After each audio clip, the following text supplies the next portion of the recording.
Hi everybody, my name is Dana Brink and I am the owner here at Neverland Nursery School, and today I am so excited to be talking about curriculum and the Reggio philosophy. So the Reggio philosophy is wonderful. It's something I am hugely passionate about.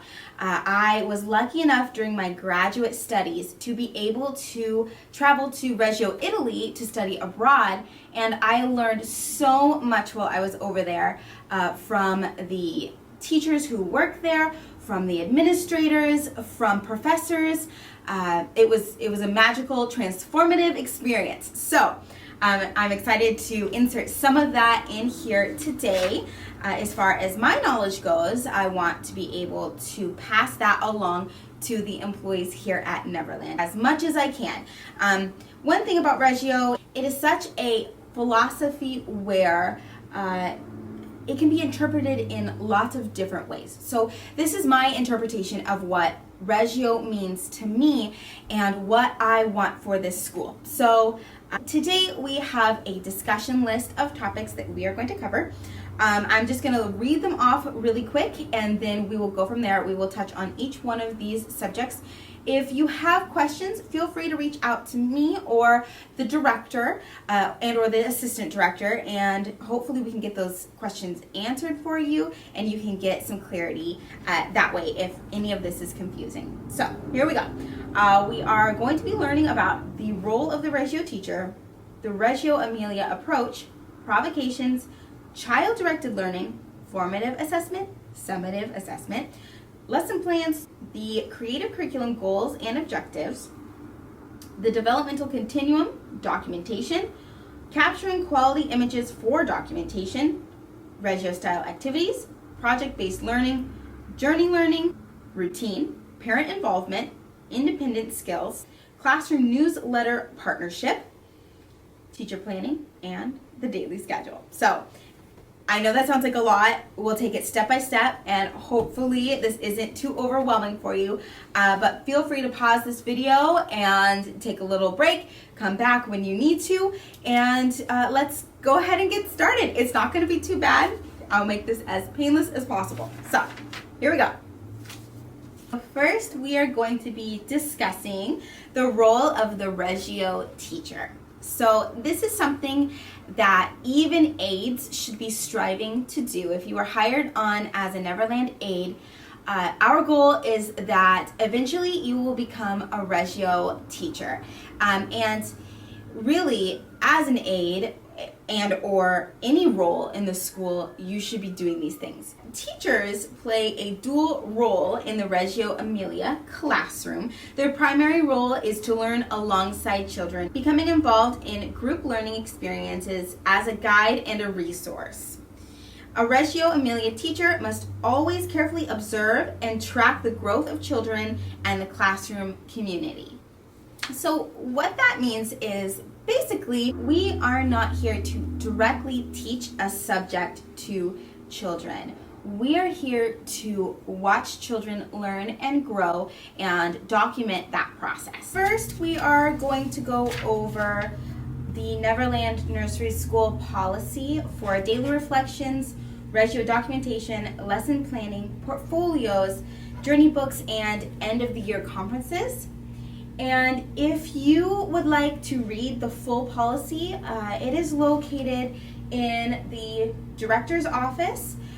That's where all of the policies are kept, and please feel free. You have access to all of them, and any of them, just request to look at the book and you can see all of our policies there. It is the responsibility of all Neverland Nursery School staff to have a basic understanding of child development. And if you do not have a basic understanding, that is what this video is being created for. But it is also your responsibility to go outside of this on your own and learn as much as you can about child development as it pertains to preschool-aged children. It is the responsibility of Neverland Nursery School management staff and teachers to be able to plan for the advancement of individualized development for the students that we care for. it is important for the management staff and teachers to be able to accurately oversee completed documentation, lesson plans, daily reflections, and projects being implemented within the school. Staff will use a variety of developmentally appropriate early childhood education strategies to promote and support children's educational process based on observations and ongoing assessment of each child. During the school year, all classroom teachers will observe and gather data about the children in their classes. The procedures to our policy are as follows.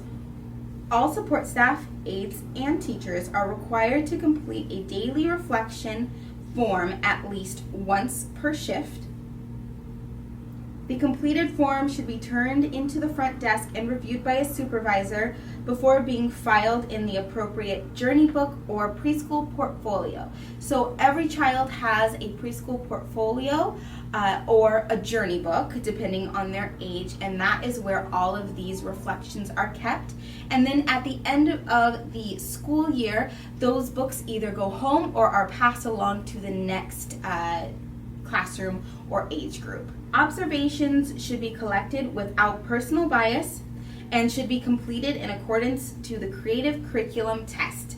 We have Creative Curriculum books for both preschool and infant, toddlers, and twos in our break room and or in the classroom that you are assigned in. So please make sure that you become familiar with that text.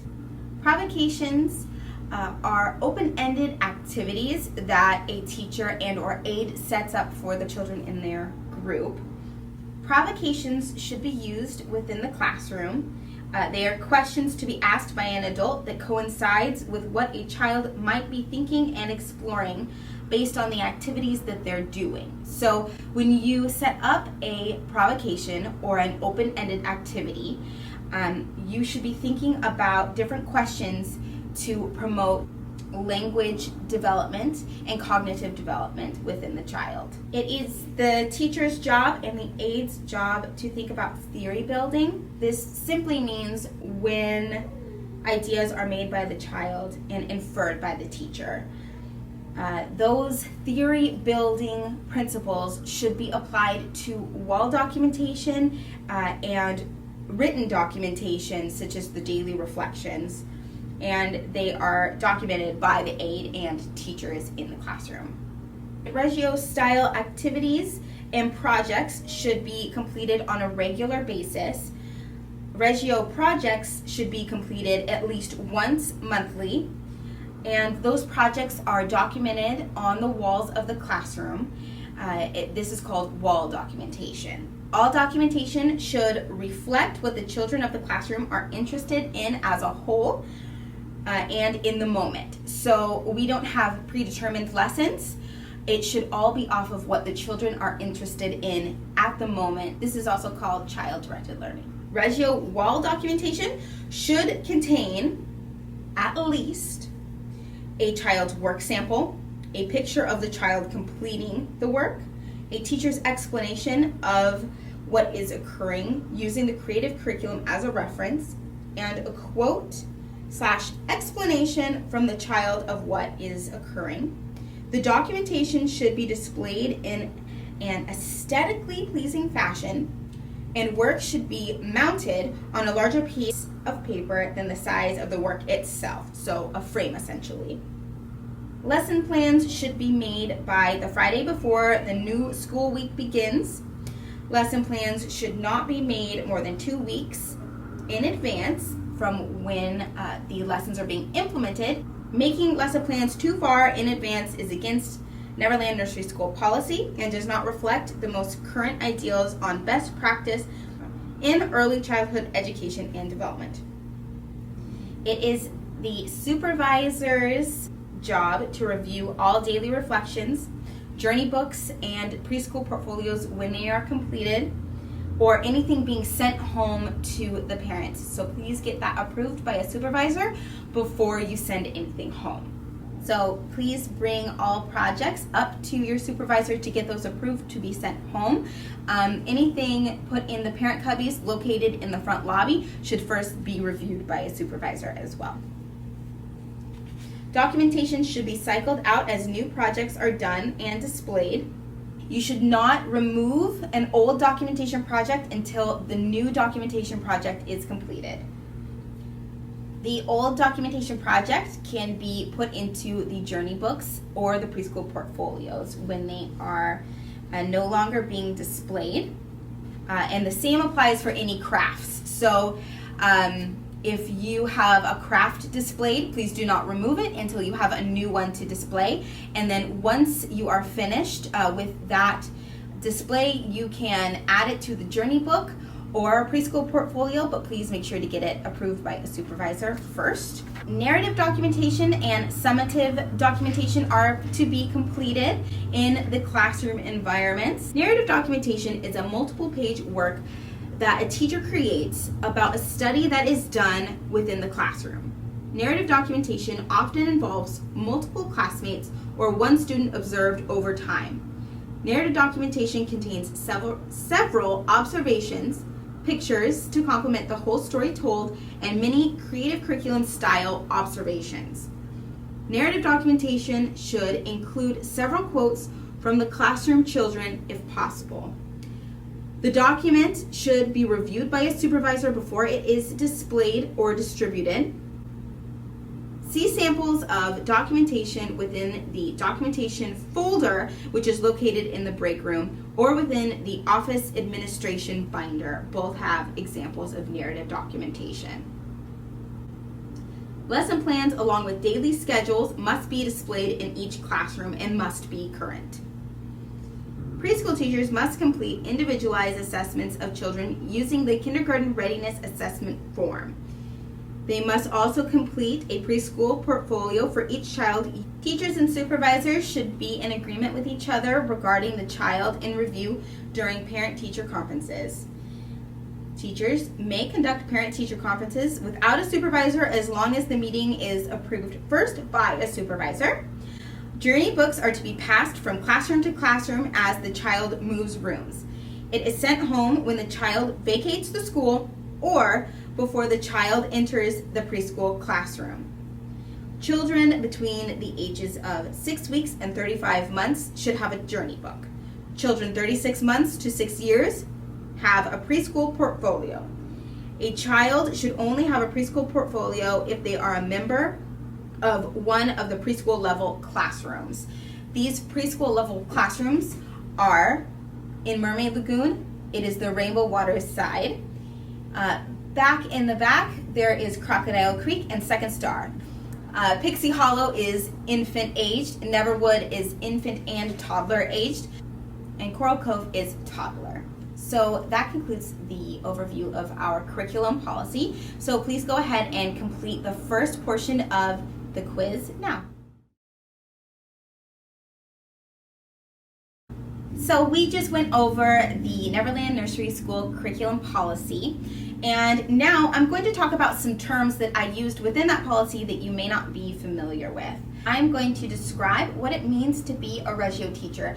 And when I say teacher, I'm talking about any staff member that comes in contact with a child within our school. So this can be aides, this can be teacher helpers, this can be volunteers, this can be supervisors, not just somebody with the title of a teacher. Their primary role is to learn alongside children, becoming involved in group learning experiences as a guide and a resource. A Reggio Emilia teacher must always carefully observe and track the growth of children and the classroom community. The Reggio approach is an educational philosophy focused on preschool and primary education. It is described as student-centered and constructivist that uses self-directed experimental learning in relationship-driven environments. At its core, it is an assumption that children form their own personality during the early years of development, and they are endowed with 100 languages through which they can express their ideas. The aim of the Reggio approach is to teach how to use these symbolic languages, painting, sculpting, drama, etc., in everyday life. Art and hands-on exploration is key to the Reggio Emilia approach to learning. Provocations are deliberate and thoughtful decisions made by the teacher who extends those ideas of the children. Teachers provide materials, media, and general direction as needed, but children take the ideas where they want.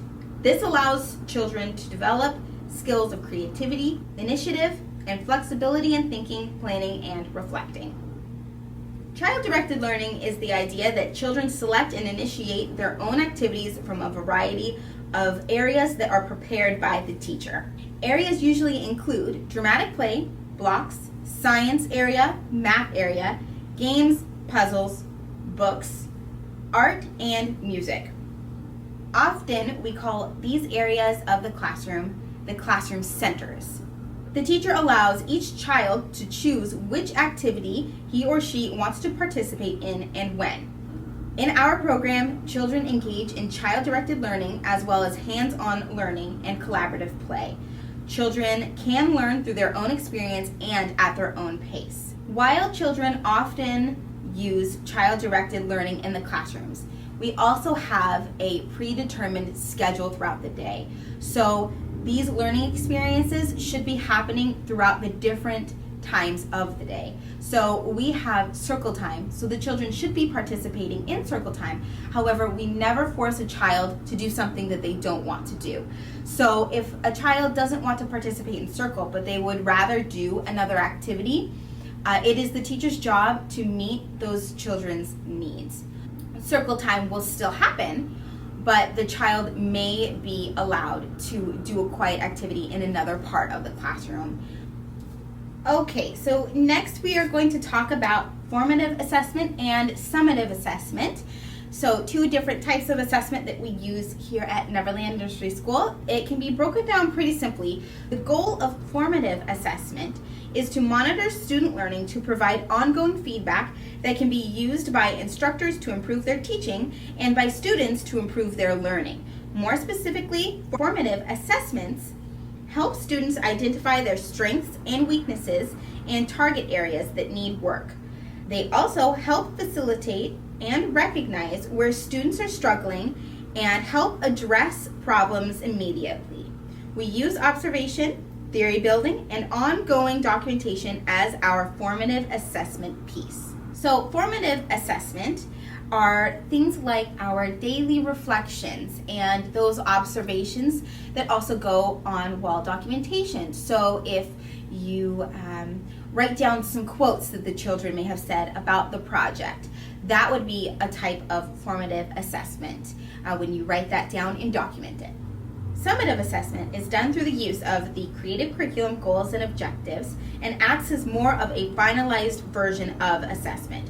We use the transitional assessment checklist also as a form of summative assessment to assess when children are ready to move on to the next age group of children. It is the teacher's job to discuss the children's assessments with the parents after they have gotten approval from a supervisor to do so. Lesson plans must have a goal and objective in mind for each activity planned.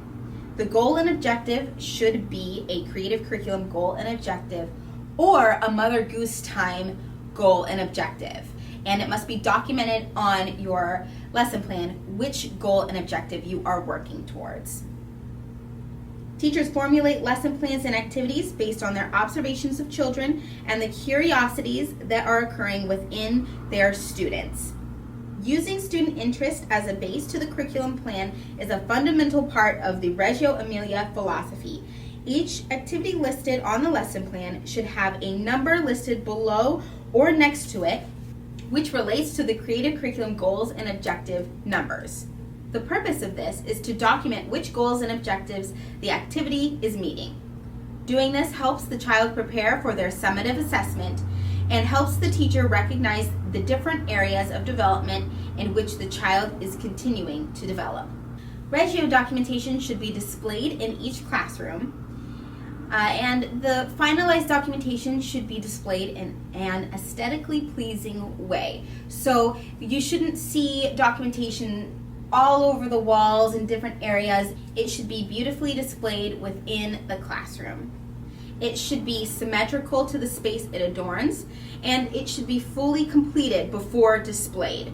Product-based art should never be displayed in the center. So product-based art is something like this. A footprint made into a penguin may be done. However, this is not a child-centered activity. So if a child is interested in penguins and the teacher is trying to develop lots of different activities having to do with penguins, this would be okay to do. However, it should never be displayed on the walls. The walls are reserved for more Reggio-styled activities and documentation only. Projects like this can be put into preschool portfolios. They can be put into journey books. They can be sent home, but they should never be displayed on the walls. Projects where all of the children's art looks exactly the same is not something we ever want to promote here at Neverland. The reason being, it does not showcase the child's creativity. Teachers should be implementing more provocation-styled activities where the activity is open-ended. So using materials that have endless possibility are better suited than ones that have a particular outcome. If children are seated and they have a hunk of Play-Doh at their disposal, they can do whatever they want with that Play-Doh, and that is a more child-centered activity rather than a teacher-directed one. A teacher-directed activity with Play-Doh would be something like they all have to make a snake with their Play-Doh. So you would show them exactly how to roll the Play-Doh in order to make a snake. We don't want to be doing projects like that. When you're thinking about activities, you want to make all activities as child-centered as possible rather than teacher-directed. If the children are focusing on snakes in their classroom, you would want to have a inspiration in the middle of the table. This can be something such as a picture of a snake, or a picture of a snake and a snake made from Play-Doh that the teacher has made in the center. You're not explicitly telling the child, this is what we're making a snake, when you give them their hunk of Play-Doh. But the child is invited to sit down, explore the Play-Doh in any way that they desire. They can look at the inspiration that you've made as a teacher and decide themselves perhaps to make their own snake. That would be a Reggio-styled activity versus, okay children, step 1, roll it out. Step 2, make an eye. Step 3, that sort of thing. That's the difference there. So if you have any questions on activities that are child-centered versus activities that are teacher-directed, which are the ones we do not want, please see a supervisor and they can explain that more in depth for you. Project-based learning is a method of teaching in which students gain knowledge and skills by working for an extended period of time to investigate and respond to an engaging, complex question, problem, or challenge. This can be anything. This can be, where do butterflies come from? What do firemen do when there's a fire? What kind of plants grow in our garden? Questions, problems, or challenges come from the children themselves. We often describe this as journey learning. The documentation should be presented as a journey as well. You may start with a project surrounding snakes, and a child may say, but Miss Dana, that's not a snake, that's a worm. And then you can go into the next project, which would be the differences between snakes and worms. And from that, the children could be digging in the garden and they could say, Miss Dana, look, I found a worm and it was eating this leaf. And you could go from, what do worms eat? So the documentation displayed should be a journey. Where did you start and where is the learning going. The documentation should be presented as a journey as well. The teacher should always be thinking, how can I extend this activity or branch off of it? What can I do next to help the children make connections? What are the children interested in during the activity? And how can I use that curiosity to further the learning? Alrighty, next I want to talk about routine and routine inside of the classrooms. All classrooms must follow a consistent routine. The daily schedule posted in each classroom should be followed. If children need a little extra time in certain areas of the day, a teacher has the flexibility to ebb and flow with the needs of the children. If the children want more time during music, you can eat into the next scheduled activity. The times or length of various activities may change.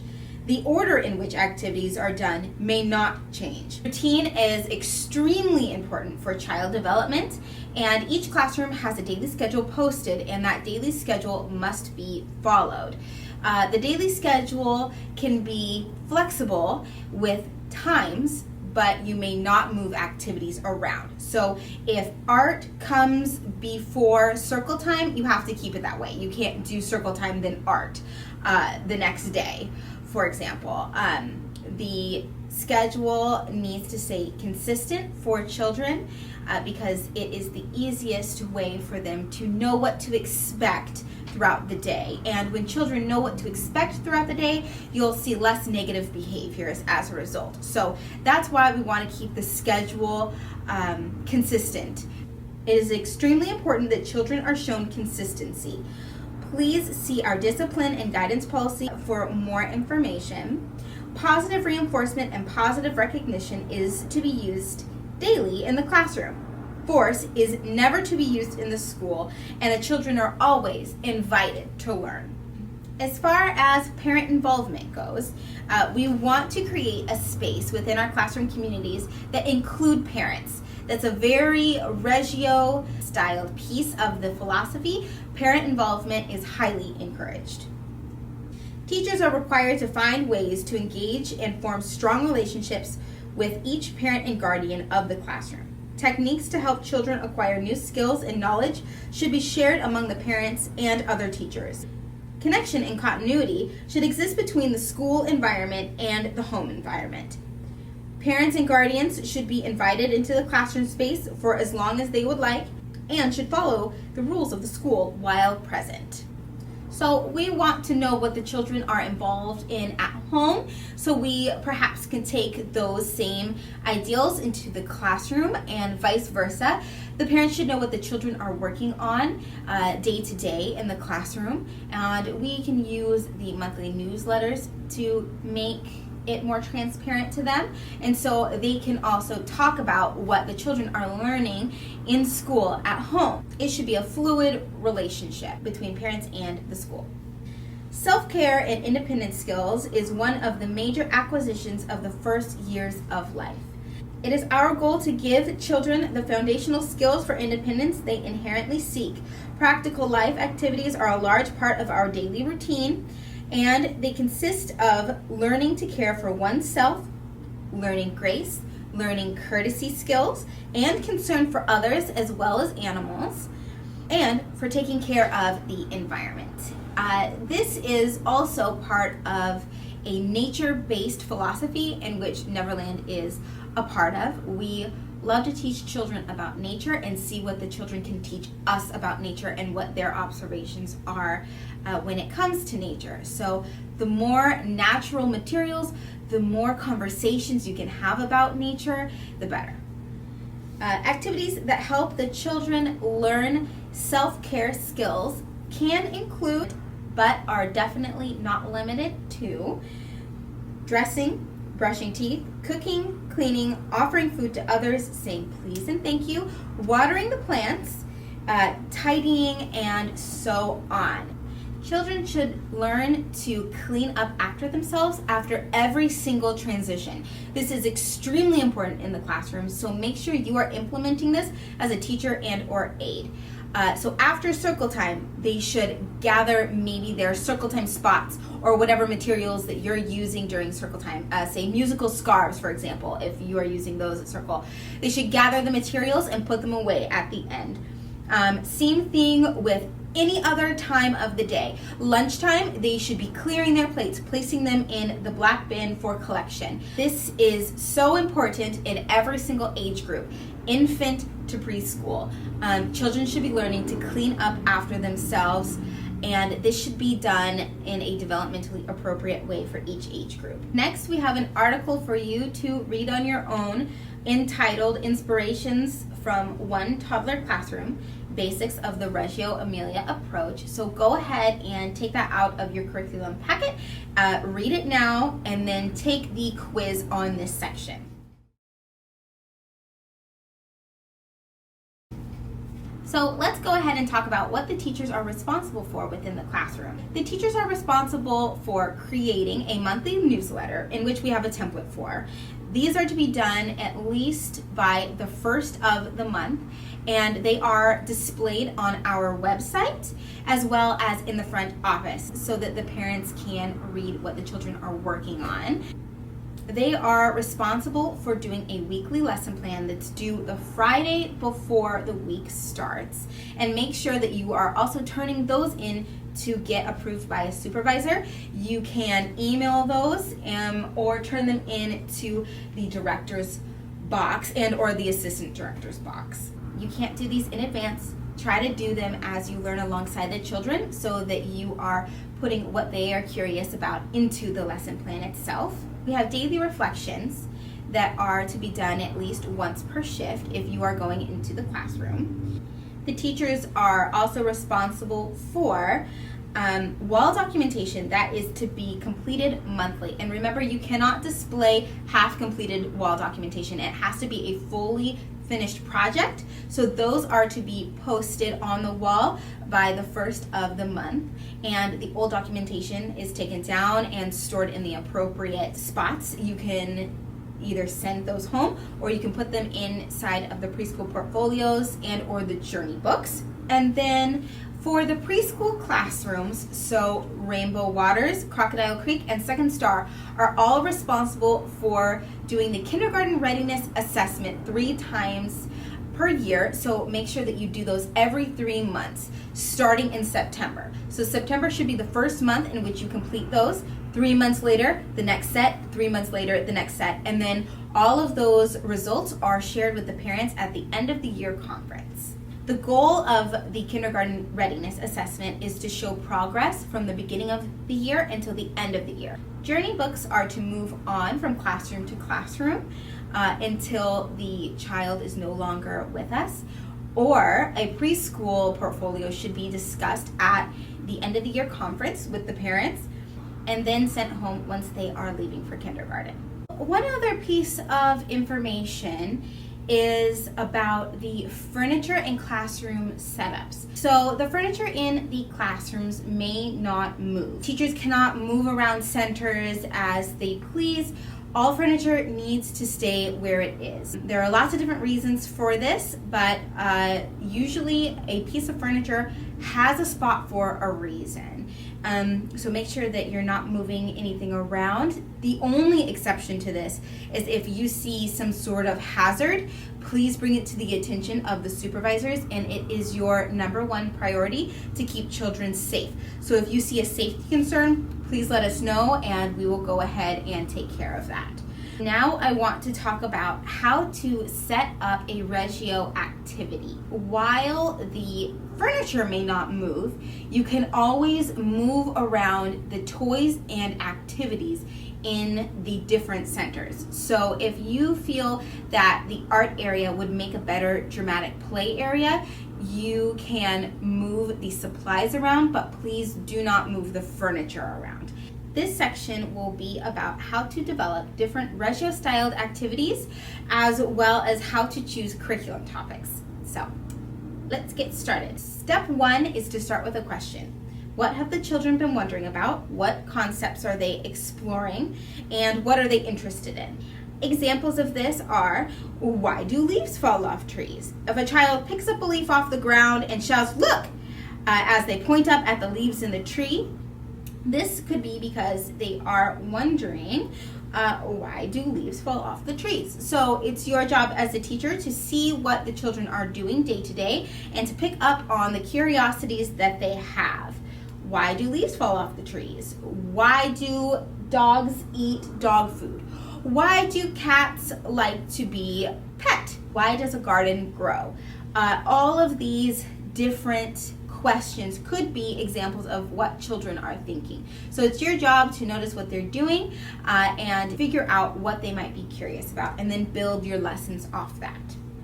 Step 2 is to do reflections or observations and take note of what the children are questioning and what they are asking from a day-to-day basis. Step 3 is to plan your activities and make sure you are considering these questions. 1, what does the child or group of children want to know? 2, what do they already know? And 3, how can I scaffold the learning experience for the child or multiple children? So scaffolding is when you take into account where the different children are developmentally. So if a child is at a lower level than another child, scaffolding an activity would be to make one part of the activity more difficult and another part less difficult. So if that activity is finding leaves outside and you have children who are very mobile and who are able to get outside and quickly gather leaves, but you also have children that are less mobile and that might be a more difficult thing for them to do, you can scaffold the activity by sending some children out way far out into the field to find their leaves, while other ones you've maybe collected leaves beforehand and you scatter them closer so that the less developed children can more easily participate in the activity. Step 4 is to provide a learning experience or opportunity for the children in conjunction to what they are curious about. So that's creating lessons just based on what those children are wondering about. Remember that for young children, their interests may surface through the creative way they express themselves. So this could be they're drawing a picture, and that could be what they're curious about. Ways to do this are, first, brainstorm, or you can make a mind map of potential activities and or topics, and then you can reassess this mind map or the brainstorming sheet that you have as the children input more of their creativity and as they ask more questions. Step 5 is understanding the benefit of loose parts. Loose parts encourage exploration and help children express their creativity in endless ways. Loose parts help keep the activity open-ended, and loose parts help keep the activity child-directed, and that is our definite goal here at Neverland Nursery School. So step 6 is to set up the activity, but don't forget about provocations.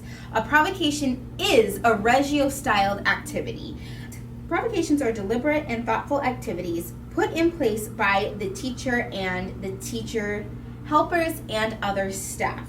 A provocation should extend the ideas of the child or the group of children. So when setting up a provocation or a Reggio-styled activity, teachers should provide the materials needed to do the exploration, and then they should give the children some general direction. So what this means is that the teacher should give the children a little bit of a rundown of how the materials work. So if a child has never used, say, a marker, the teacher should show them the proper ways in which to use that material. And the same goes for every material in the classroom, every single material. So all of the different toys. Even things like blocks, for example. So a child might want to pick up a block if they've never used one before and they think, what is this for? Wow, it's really heavy. Can I pick it up? Can I throw it? And we know as adults that throwing a block with other children present might be dangerous. So we want to avoid using the block as a tool in that way. So what we want to do instead is teach the children how to properly use the materials. So teach them the different ways in which they can use that block. They can come up with creative ideas on how to use it themselves, but first give them that basis of a block is heavy. Maybe instead of throwing a block, we can use that block to build. Doing this is really important for safety reasons. Same thing with, say, like a marker. If a child has never used a marker before, what is this? What does it feel like? What does it look like? What does it taste like? We may want to show children that markers are not for our mouths, they're for paper. So as a teacher and adult, find ways to show children how to use the materials before they use it in an incorrect or unsafe way. But always allow for creativity. That's really important. The activities that are done should have no intended outcome, but they should still be intentional. So you don't want to set out activities to then create a product, such as the penguin example that I used before. You don't want something that all looks the same to be displayed on the walls. That would be a teacher-directed activity. If you have a group of children that is struggling with their fine motor skills, you could provide opportunities for them to learn in the classroom by setting up activities that help the children develop their fine motor skills. So putting crayons out and paper and letting them use their creativity to explore those materials. That would be a great idea to extend their learning when it comes to fine motor development. The activity should also stimulate more ideas and creativity within the students. This is called theory building. So figure out what those theories are that kids are creating, what connections they're making, and where they can go after that as far as learning goes. And then provide materials and learning experiences to get them there. Step 7 is how does this activity, or how do my activity areas in the classroom look? This is really important. So like we discussed before, Reggio activities are intentional. And so what you want to do is you want to create beautiful spaces within your activities and your activity areas. The children will become more engaged and respect the materials in the classroom more if you do it this way. Some steps to do this are define the work area. This applies to more than just tabletop activities. So you can define work areas using rugs, for example. This is where the block area is. This is what room you have to explore. That is a way to define a work area. You can also use placemats, trays, or even rugs like described before to accomplish this. A huge part of how to do a Reggio styled activity is how does it look and is it organized? You want everything to be very well organized and aesthetically pleasing, even the activities that you do, not just the wall documentation, for example, on your classroom walls. Ask yourself, do you have an inspiration piece to stimulate creativity? So this is something that you place in the middle of a table or in the middle of your activity areas that will stimulate creativity.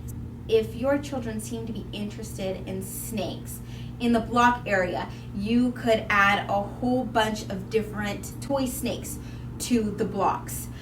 You could also, say at a tabletop activity, place Play-Doh out for the children on individual mats, and then in the middle of the table you could have a book opening that had lots of different types of snakes on it, or a snake that you had made out of Play-Doh placed in the middle so that they gain some inspiration from those things in order to create themselves. You're not requiring the children to make a snake out of that Play-Doh, but you're giving them something to look at as an inspiration if you want them to explore the Play-Doh and the topic you're learning about at the same time. And then also on that, in the middle of the table with your inspiration, you could also put something like a question. You can write out the question even so that other people coming in know what that activity is supposed to be focused around, and so that they can create questions themselves to then ask the children to further the learning. This should be an open-ended question. So this question could be, what does your snake look like, if you're doing the Play-Doh example? And then, do you have loose parts as a part of your activity? Loose parts are really important in a Reggio activity, and these loose parts, remember that different age groups will have different types of loose parts. So in the infant classroom, for example, you don't want to have a whole bunch of little tiny teeny loose parts, because those could be choking hazards. But what you want to have are bigger loose parts that they can move, say, with their whole bodies to further their development. And lastly, you want to make sure that your activity is playing off of the children's interests. So I know that I've said this over and over, but it's that important. Make sure that what you're teaching about goes off of what the children want to learn about. Part 3 of this video, we are going to talk about lesson planning and how to do that. So, first and foremost, let's talk about the Creative Curriculum goals and objectives. So the Creative Curriculum goals and objectives are split into 4 different areas of development. We have social, emotional, physical, cognitive, and language. So everything that you're looking for developmentally will go into one of these categories. We want to look for things like that the children are progressing in showing a sense of self, taking responsibility for self and others, having a pro-social behavior. We're looking for gross motor skills, fine motor skills, learning and problem solving, logical thinking, representation and symbolic thinking, listening and speaking, as well as reading and writing.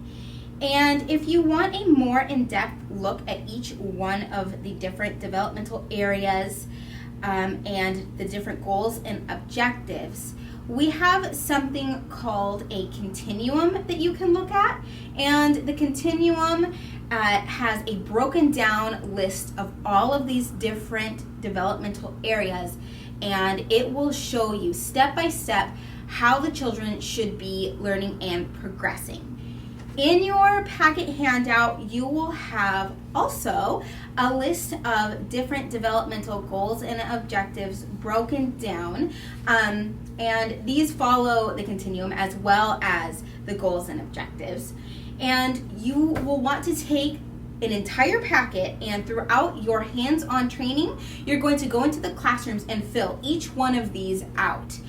And then once you have finished filling an entire packet out, your training will be complete as far as the goals and objectives for the Creative Curriculum go. So make sure to start on that as soon as possible after watching this curriculum video. The Creative Curriculum has 2 goals and objective sheets. One of them is for preschool, and the other one is meant for infants, toddlers, and twos.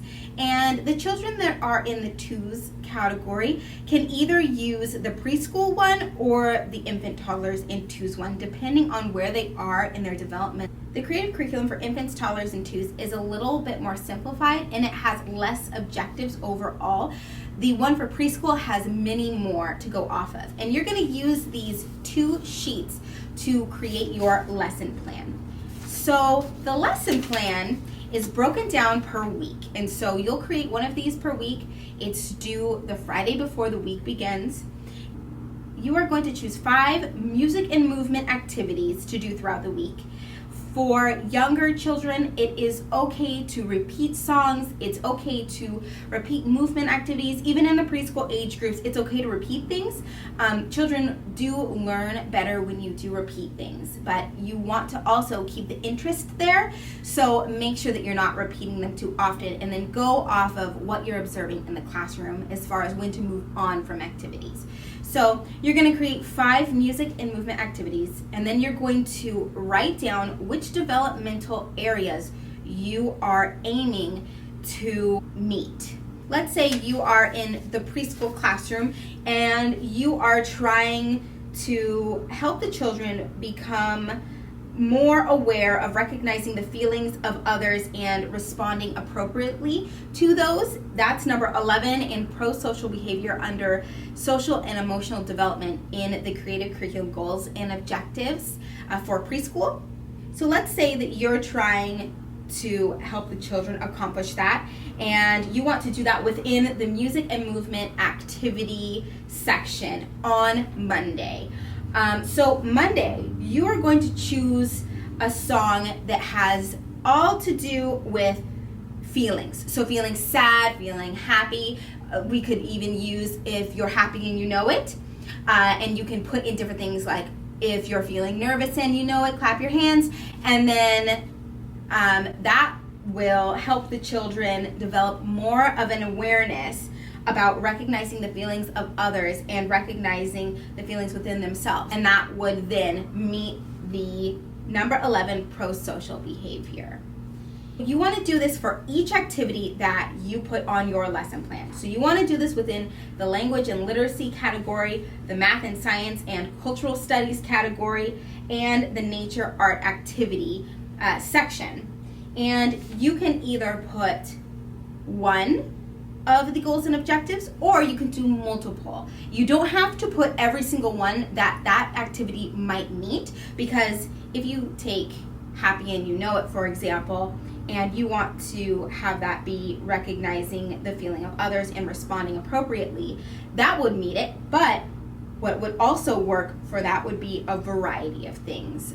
You could use language development because they're singing. You could use physical development if they have motions to the song, such as, happy and you know it, you point to your smile, you cry, that sort of thing. So you could use a variety of these different things. You don't have to choose them all. You can do one or more depending on the activity and depending on what you are focused on trying to help them meet. So next, fill out a mock lesson plan and make sure you're filling in the developmental areas for each activity, and make sure that you are also using the creative curriculum goals and objectives at a glance sheet. Again, if you're assigned to the preschool classroom, use the preschool classroom list. If you're assigned to a younger classroom, use infants, toddlers, and twos. And this is just a mock one. So let's say that your classroom is struggling with pro-social behavior and you want to create an entire week's worth of activities focused around pro-social behavior and helping the children develop further in that. For this activity, go ahead and use whatever classroom age you are currently going to be assigned to. So if you are going to be working in preschool, do a preschool aged lesson plan. If you are going to be in an infant classroom, do an infant age lesson plan. And then go ahead and turn it into your supervisor once you're finished for approval. So next up, we are going to be talking about the transition from classroom to classroom. We use a variety of methods to determine whether or not children are ready to move on to the next classroom. And one of those tools that we use is a developmental tracker that is located within the Journey books or the preschool portfolio. And it has a variety of skills that the children should be able to accomplish before they are approved to move on to the next classroom. And if a child has a developmental delay or special rights, as we call them at this school, that's okay, and they don't need to meet every single one of the objectives on this sheet. So as a teacher, go ahead and fill it out to the best of your ability, and then when you believe a child is ready to move on to the next age group or next classroom, let your supervisor know, and they will do a further assessment to determine whether or not they're ready to go. And this transition worksheet can be discussed with the parents, but make sure you get a supervisor's approval before you discuss any sort of transition or the different developmental areas that the child may need to work on first. Now I want to talk about assessments a little bit further. every age group will have different assessments that need to be done throughout the year. So for infants, toddlers, and twos, we primarily just use formative assessment. If you need to review what formative assessment is, go back in the video a little bit to find out what that means exactly if you're unfamiliar. But summative assessment will be used more for the preschool classrooms. We also use formative assessment, observations, daily reflections in those classrooms too, but we're going to use those as a basis to move into summative assessments. So summative assessments are measuring what the child knows in a particular moment in time. So we want to use the kindergarten readiness assessment in every preschool aged group to understand where each individual child is. So these assessments need to be done either as a group or one-on-one, depending on what it is and how you decide to complete that assessment.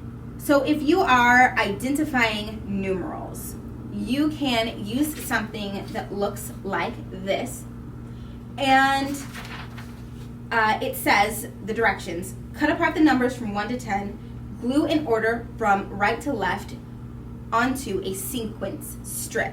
So you can have the children do this on their own without any guided help, besides you telling them the directions of what to do. But you're not going to tell them 1, 2, 3, 4. You're just going to say, can you put these numbers in order? Or can you glue these numbers in order onto this piece of paper? And just see what they can do. Take that piece of documentation and then file it away in their preschool portfolio. The younger age groups do not need to do assessments like this. This is only for preschool aged children.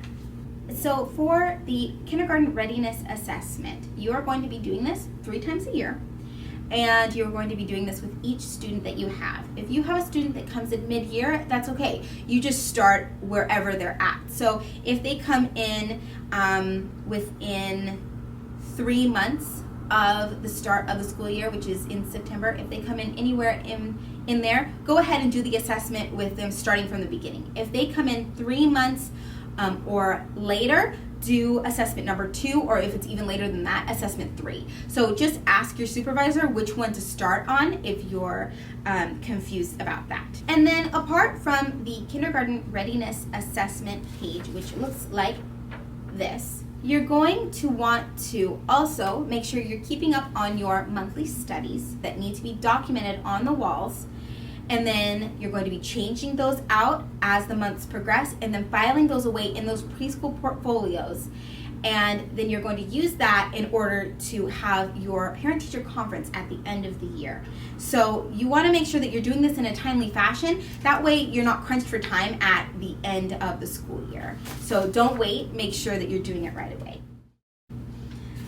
And then also in our curriculum packet, we have the section on how to give clear directions, and then moving from praise to acknowledgement. And we're going to talk just really briefly about this, but you have several handouts in your curriculum packet that you need to read over in this next section. So the first one is how to give clear directions.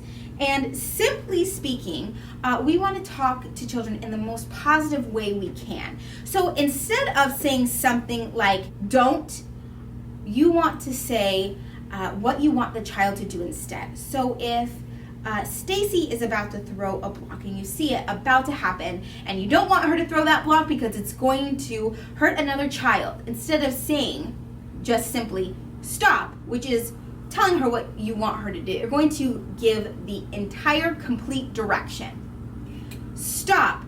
Blocks belong on the floor. And that way, instead of saying Stacy don't, or Stacy no, or Stacy stop, you're giving her clear directions on what exactly to stop doing.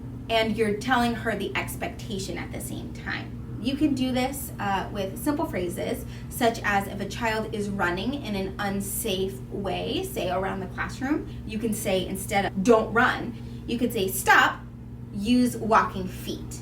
For example, if a child is running unsafely in the classroom. you want to set that expectation when you're speaking to children, and you never want to speak to them in a way that's disrespectful. That's against our guidance policy, so make sure that you are being as respectful as possible.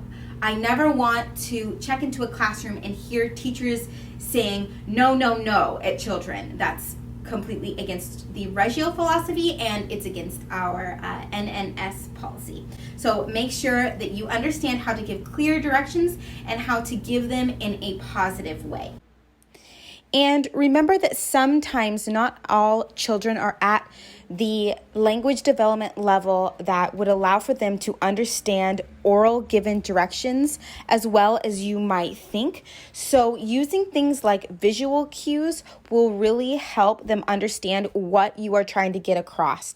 So instead of just ringing the cleanup bell and saying, okay, everybody, it's time to clean up now, use a visual as well. Something that shows children cleaning up, and go around to the kids one by one and show them the picture and say, it's time to clean up, as you're pointing to the visual that shows children cleaning up. Listening and following directions are skills that children learn throughout their daily interactions. So for clear directions, make sure that you're following through with those directions. So when you give a classroom a set of directions, such as, in 2 minutes, we're going to clean up. And then you ring the cleanup bell, and those 2 minutes have gone by, and you say, okay, friends, now it's time to clean up. You want to follow through with that instruction. And this remains the same for every instruction you give. You want to follow through, and you want to be a clear communicator so that the kids know what to expect. So if you say, all right, it's time to clean up, and you ring that cleanup bell and they don't want to clean up, it is still expected that you as the teacher follow through with that direction and you help the children clean up the classroom. All right, and next we will be reviewing the sheet, moving from praise to acknowledgement. And within the sheet, it talks all about how to move from praise, such as saying things like good job over and over and over, to acknowledgement. So if Stacy, she puts down that block and she puts the block on the floor, she doesn't throw it, and you say, good job, Stacy. There are so many better things that you can say that will help you move from praise to acknowledgement. So you can say, Stacy, thank you for putting that block back on the floor where it belongs. You're keeping your friend's body safe if Stacy was going to go throw it at someone else. You want to definitely put that in the positive light rather than the negative one. Always use descriptive acknowledgement when you are moving from praise to acknowledgement in the classroom. It provides children with more authentic support when you are acknowledging them in those ways rather than just saying, oh, good job. So emphasize the impact on others. If Stacy is going to throw that block and it's going to hit another friend, you could say something such as, Stacy, I noticed that you listened to my words and you kept the block on the ground. You kept Olivia safe.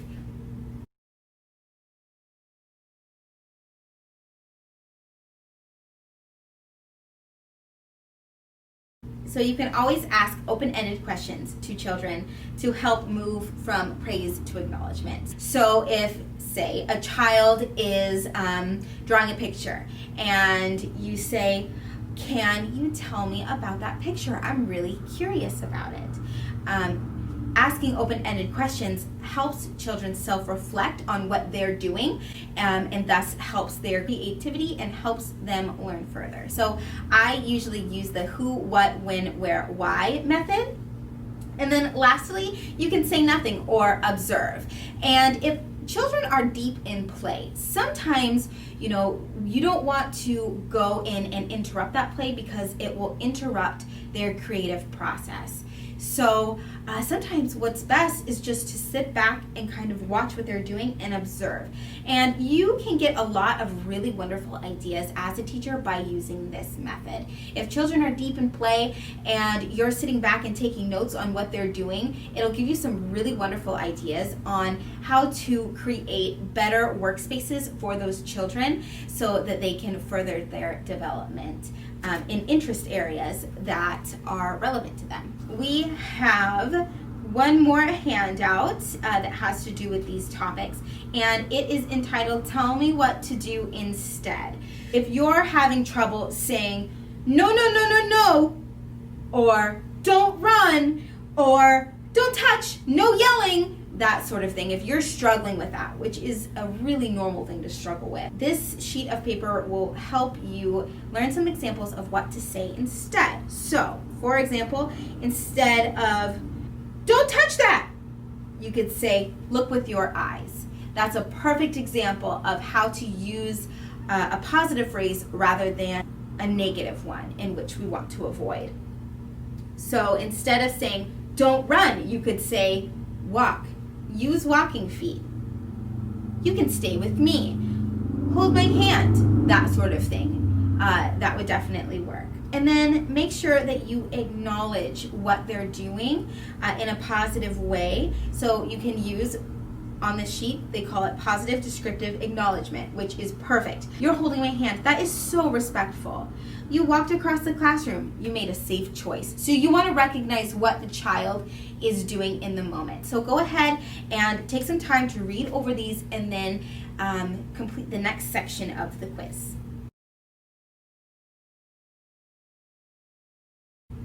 So the next section of our curriculum training is responding to challenging behaviors in the classroom. So first and foremost, we have a handout for you to read entitled Responses to Challenging Behavior, Why Some Common Strategies Don't Work and What to Do Instead. So make sure you take the time to read this. There will be questions on the quiz about it. We also have routine-based support guides to help teachers understand how to respond to challenging behaviors within the classroom in a positive and respectful way. So if you are struggling with a certain area of your day, please make sure to come to your supervisor and ask them for any resources available that have to do with that section of the day. So if you're having a struggle with circle time, we have a whole guide on what to do if your children are struggling. So if a child wants attention from peers during circle time, if the child doesn't know what to do during circle time, why the child might be acting the way that they are during circle time, if the child has difficulty waiting, listening, or taking turns. So we have a whole packet and handout on this. So if you're struggling within a certain part of your day, please talk to your supervisor and get those handouts.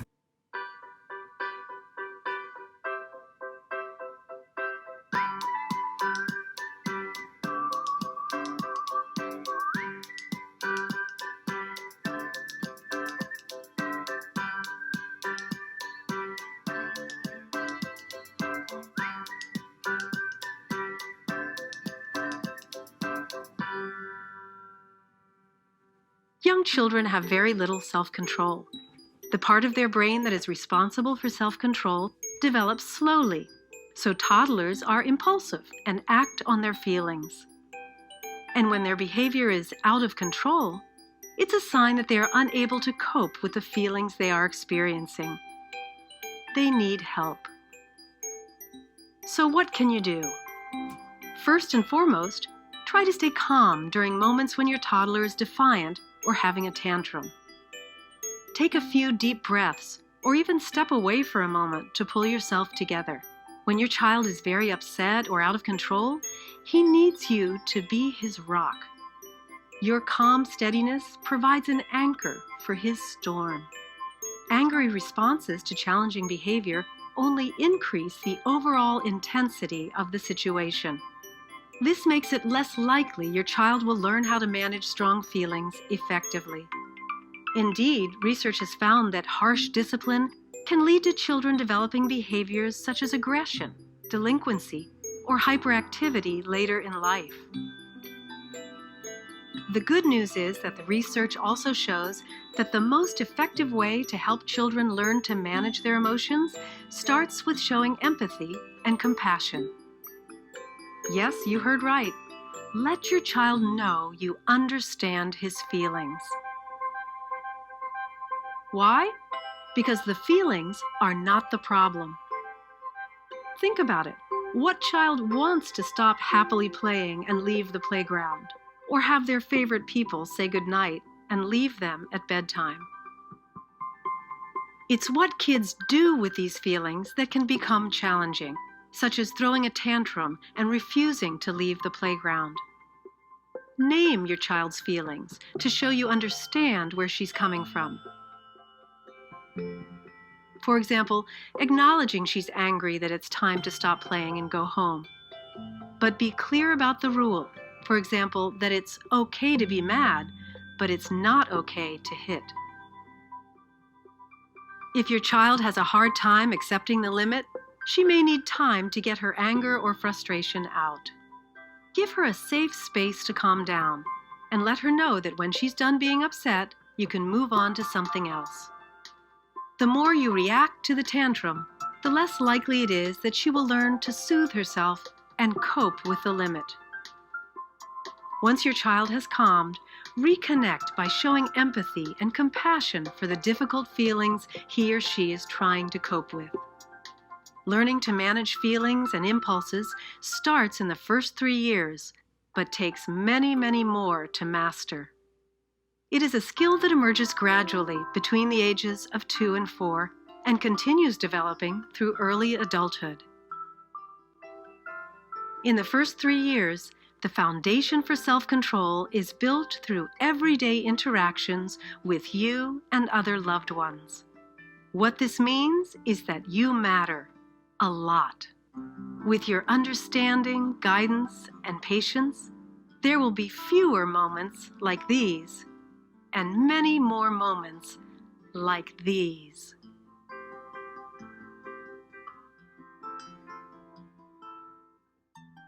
The next part of the quiz has everything to do with responding to challenging behaviors in the classroom and what you can do within your curriculum to help solve those problems. So go ahead and complete that now. Lastly, I just want to talk about some extras as it has to do with curriculum development and the expectations within our classrooms. We are aiming at this school to teach really strong independence skills. So one of the ways in which we do this is we let children take responsibility for many aspects of their day. For example, in the infant classroom, we use floor beds. When children are tired, they can go to their floor bed on their own and rest their bodies. When it's time for them to wake up, they don't have to be picked up and taken out of a crib because they can just stand up or crawl out on their own and move their bodies away from the floor bed when they are awake. That's just one example. So I want to talk a little bit about meal times. Our meal times are inspired by the Reggio philosophy. We want to make sure that we are doing things within the meal times that meet Reggio philosophy. We want to help the children develop independent skills as well as caring for other skills. We want them to learn about nutrition, which is hugely important in the Reggio philosophy. So we can do this in a variety of ways, but talking about the food, encouraging children to try all the different foods that are offered, making it a social event, recognizing different children for trying different foods that may not usually do so in front of others so that they in turn feel proud of themselves. We want it to be an exciting experience for children. We highly encourage that the students acquire a knowledge about nutrition and about the foods that they're putting into their bodies. Anytime the Neverland Cook can come into the classrooms, it is a good day. We encourage the Neverland Cook to do things like share recipes with the kiddos, show them different types of fruits and vegetables during circle time. We like the Neverland Cook to actively have hands-on activities for the children to do so that they can taste their own creations under the supervision of the Neverland Cook. And we need to get rid of the skin. We don't want to eat that. That looks pretty unappetizing, huh? That's kind of like bark, like tree bark. So we're gonna scoop it out. I'm gonna do that real quick. But in the meantime, we can talk about what you guys want to put in next. What do you think the next ingredient should be? Tomato. You think the tomatoes and the onions? That's a pretty good idea. I think we can go with that. Do you want to help me put it in? Yeah. Yeah? No, me. We'll give everyone a chance to try to put something in, okay? Can I do it? Yeah, we can have everyone. You get to put some in. You want to put it in? Yeah. I don't think. You want to put some in too? All right, here we go. You want to put some in your hand? Yeah. There you go. Get some more. Put it in there. Can you drop him in? It's my turn. Grayson. It's your turn. Here, put out your hand. You put your hand out. Here you go. You put some in there. Pass it to the And hand. Haley's turn. Hey, you want some? Here, let's put some. There you go. You put it in. What about you, Emily? Yeah. All right. Here's some tomatoes. Corey, do you want to turn? No. Okay. All right. So we got all our tomatoes and our onions. No, I like Did you try it though? Yeah, I tried it. Yeah. You want to try it a little bit? I Well, like it. look, You like it? Got tomatoes.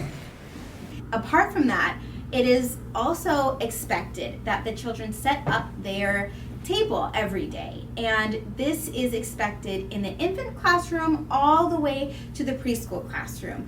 All the children can participate in gathering flowers from the field outside and bringing those in to decorate the table. The children can work on setting up their place settings. They can set out their mats. They can set up the forks and the plates and the cups for each other and as well as themselves. So meal times, we want to really focus on child-centered learning as well. If you have children that are curious about a certain food or food group, make sure as the teacher that you are exploring those interests. So as far as personal decorations go and personal materials and bringing those into the classroom, some things are okay and some things definitely are not. So personal decorations, please do not bring them into the school. And personal teaching materials, if you are wanting to use something specific to further learning, make sure that you get it approved by the supervisor, the director or assistant director before bringing it into the classroom. We don't ever want to go into a classroom and notice that things that were not purchased by Neverland are inside of the classroom. If this occurs, we will ask you to remove it, but please do not bring it into the classroom in the first place. So if you have brought those in previously, or if you planned to bring some in, please don't. If it wasn't purchased by Neverland, it should not be in the school. And again, if there's something special that you want to bring in and share with the children, get it approved first before bringing it into the classroom. Teaching materials, it's the same way. If we did not purchase it, it should not be in the school. You can get special items approved by your supervisor, but they need to be brought back out of the classroom after you are finished with them. We want to avoid a lot of clutter in our classroom. Neverland Nursery School doesn't want to hold the responsibility if a child gets hurt off of a material that we didn't purchase. Buying items for the classroom is the same way. So if you want to make a donation to Neverland, feel free, that is wonderful, but before you do, make sure you get whatever you're buying approved first. And then a little bit further on developing interest areas within the classroom, if you are studying leaves in the fall time, for example, the students are noticing that the leaves outside are changing colors and you want to focus your curriculum around that, try to make as many areas in the classroom focused on leaves and the changing of colors as possible, if that is your topic. And this goes for any curriculum idea that you have. Try to go as deep into the subject as possible. It will make the learning experience more authentic, and it will create for a better learning experience for the children. Try to dive deep into those topic areas and use the resources that you have at the school to do so. Also, make sure that you utilize community resources. So places like Mecca and Eugene are free for teachers. You can go and find a lot of loose parts there. So that's a great resource. Another resource is your local library. If you go and collect books from the library, make sure that you, again, get them approved from a supervisor before you bring them into the classroom, but you can always do that. on your own time, and make sure that you take the books back out because you are responsible for those books. Volunteers from the community can also come and teach the children a little bit about what they know. That's a-okay. Just again, make sure that you get it approved by a supervisor beforehand, and they just have to sign in at the front desk. Make sure you are setting up your activities intentionally and with purpose. So you don't want to be throwing together activities day of. You want to have thought about those activities. And food and medication is sometimes accidentally snuck into the classrooms by parents. So make sure that those items are never left in a cubby or a personal locker. Make sure that those are kept up front in the parent cubbies or checked in by a supervisor first. Please make sure that you are finishing your quiz. Turn that into your supervisor, as well as all of the different handouts that come along with this curriculum training. Once you have those complete, your curriculum training is finished for the year. Thank you so much for sticking with me through this long curriculum training. If you have any questions, please see a supervisor for more clarification, and visit our policy and procedures books for more information, as well as the OCC Blue Book, which we have available in the front lobby for you to look over.